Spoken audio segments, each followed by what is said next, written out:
Hello there, you're now watching TVS News at 5 p.m. with me, Razia Ahmad. Let us begin with our top story. Children were among the 141 individuals who perished after a bridge collapsed in Gujarat, India. And according to Morbi District Fire Department, the number of casualties is expected to increase as about 400 people were on the bridge when the ill-fated incident occurred. Rescue operations are still ongoing and are challenged by muddy waters and debris from the bridge's structure.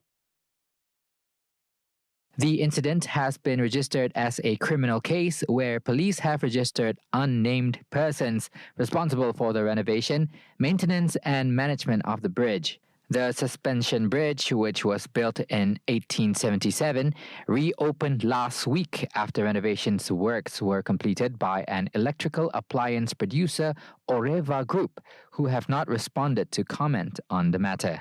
A 5-member team of high-level officials has been deployed to investigate the incident. Acknowledging the incident, India's Prime Minister Narendra Modi expressed his condolences via his Twitter account. Meanwhile, Gujarat's Chief Minister Bhupendra Bhai Patel said the state government will be providing about $5,000 in compensation per family of the deceased and about $600 each for the injured.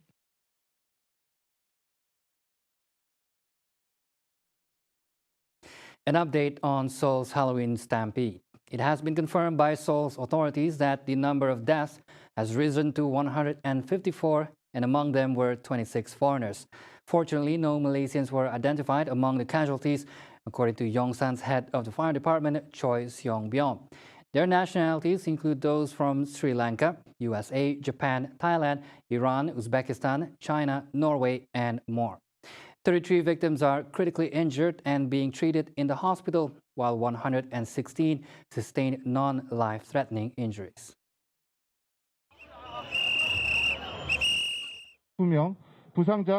Especially victims are mostly teenagers and those who are in their 20s. President Yoon Suk-yeol addressed the nation live from the presidential office, saying Saturday's tragedy and disaster should never have happened. The president also announced a period of national mourning over the stampede.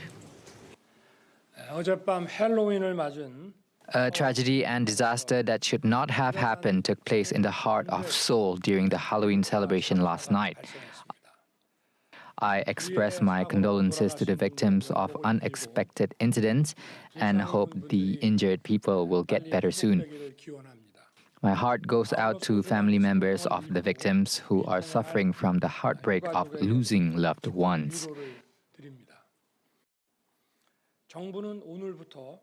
The government will designate a period of national mourning from today until the incident is brought under control and will put top priority in state affairs in recovery and follow-up measures of the incident. At a community center in Seoul, anxious and saddened individuals arrived to find out more information about those who were uncontactable. I could not find the missing person. Yes, I checked the list, but the person's name is not there. And then there was just obviously waves of people coming in. This is like the middle of ITAEWON, so waves are coming in from both sides. And more people fell, and then I lost my friend. The exact cause of the accident is yet to be known. Today marks the beginning of the mourning period for victims who were killed during Seoul's Halloween stampede that took place over the weekend. Many flocked to the memorial altar to pay their respects. The mourning period was set for a week by the president of South Korea, Yoon Suk-yeol.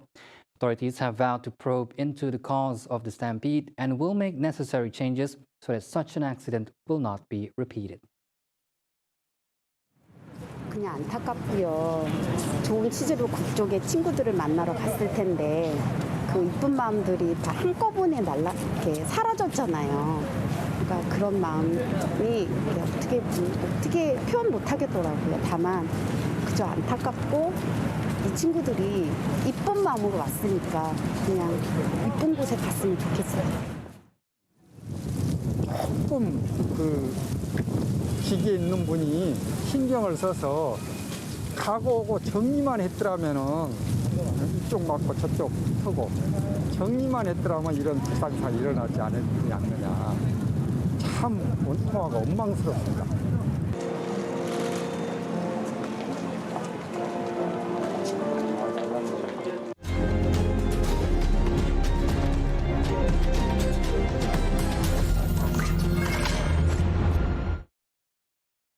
In local news, the upcoming 15th general election, GE15, offers the best chance for Gabungan Party Sarawak GPS to end the opposition era in the SIBU parliamentary seat. Parti Pusaka Bumi Putra Bersatu PBB Vice President Dato' Dr. Anwar Rapai said GPS will be able to defeat the opposition parties based on the results of the previous 12th state election held in December last year. He further reiterated that GPS had won the Nangka and Palawan state seats under the parliamentary constituency with the exception of Bawang Asal. Nangka branch chief Chua Beng Seng was reported by a local press on Sunday, October 30th, as confidently saying that the general election will see an end to 12 years of the SIBU parliamentary seat being held by the opposition. Based on the party's success in winning back both the Palawan and Bukit Asit state seats in the last state election, and the party's Nangka, Bawang Asan and Palawan branches would stand solidly behind their candidate to ensure victory. At the same time, Pergerakan Wanita GPS Chief Datuk Sri Fatimah Abdullah said she and the women's wing would not let their guard down, but vowed to work hard and avoid even the slightest mistake to ensure victory for GPS. Apart from the traditional approach of meeting the voters face-to-face, the wing will also go online, especially to convince the new and young voters that they are voting for their good future. The polling is slated to be held on November 19th, while nominations are on November 5th and early voting on November 15th.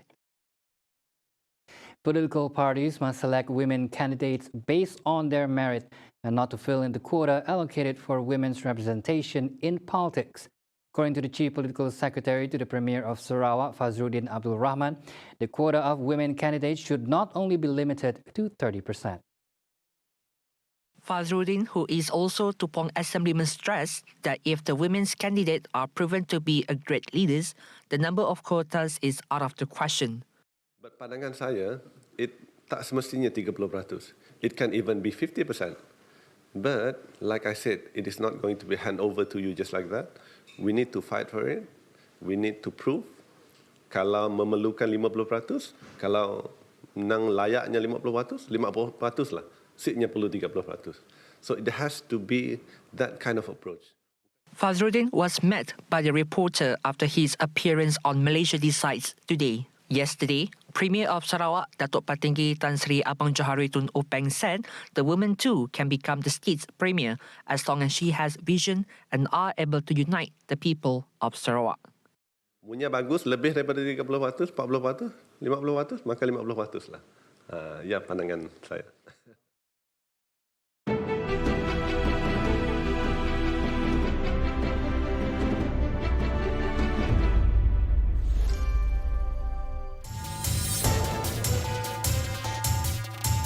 Membawakan perkembangan terkini pilihan raya umum Malaysia ke-15. Kupasan dan analisis isu semasa bersama pakar tempatan. Menampilkan tetamu jemputan dalam industri. Mengangkat aspirasi rakyat, suara anda kami dengar. Perbincangan kami bawakan hingga malam penentuan siapakah yang bakal dipilih Tabir Negara.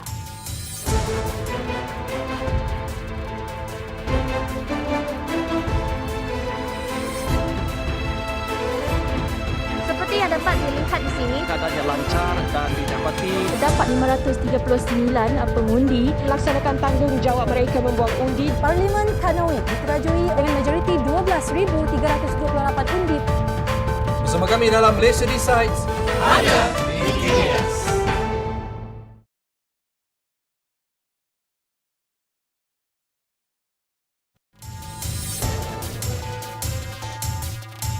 Membawakan perkembangan terkini pilihan raya umum Malaysia ke-15. Kupasan dan analisis isu semasa bersama pakar tempatan. Menampilkan tetamu jemputan dalam industri. Mengangkat aspirasi rakyat, suara anda kami dengar. Perbincangan kami bawakan hingga malam penentuan siapakah yang bakal dipilih Mentadbir Negara.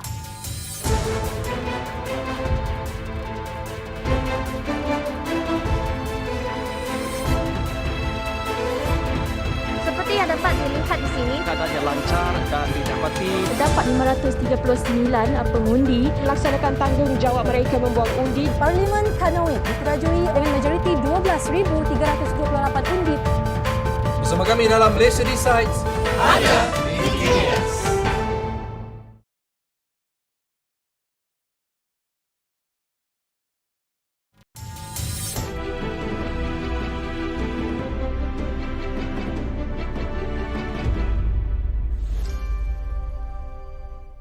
Welcome back. Sarawakians should not be easily swayed by the opposition's lies, accusations and instigations against the candidates of Gabungan Party Sarawak GPS in the upcoming parliamentary poll.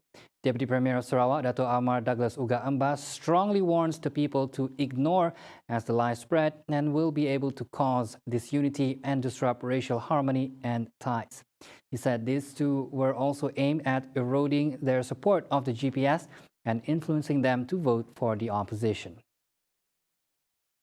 He said when the people decided to support the opposition, there would be an unnecessary interruption to the smooth implementation of the government's development projects and programs for them.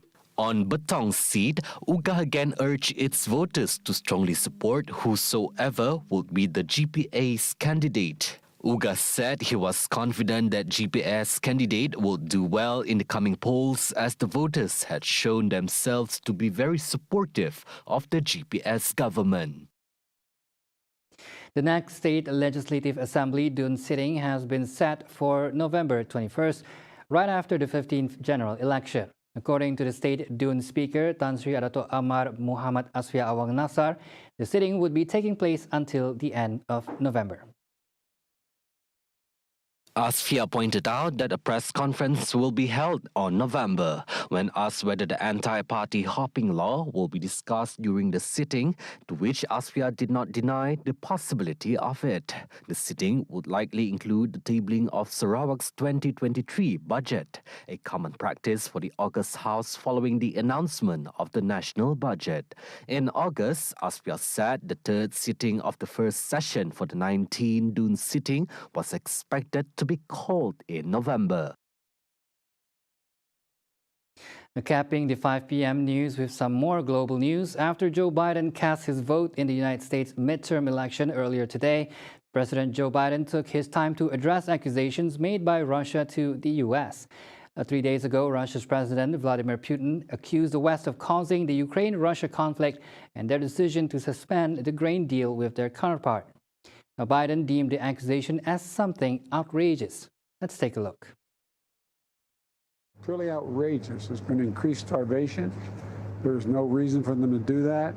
But they're always looking for some rationale to be able to say the reason they're doing something outrageous is because the West made them do it. And it's just not, there's no merit to what they're doing. The UN negotiated that deal, and that should be the end of it. When asked to comment on the Halloween stampede in Seoul, Biden said he will issue a statement once he is more well-informed about the incident. South Korea, correct?